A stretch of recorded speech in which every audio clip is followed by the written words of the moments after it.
করেছেন বিশ্ববরেণ্য মুফাসসিরে কোরআন আল্লামা দিলওয়ার হোসেন সাঈদী।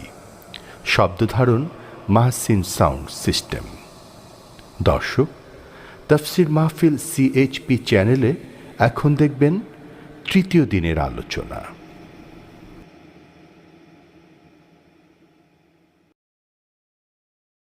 أنفسنا ومن سيئات أعمالنا من يهد الله فلا مضل له ومن يضلله فلا هادي له ونشهد أن لا إله إلا الله وحده لا شريك له ونشهد أن سيدنا وحبيبنا ومولانا محمدا عبده ورسوله الذي أرسله بالحق بشيرا ونذيرا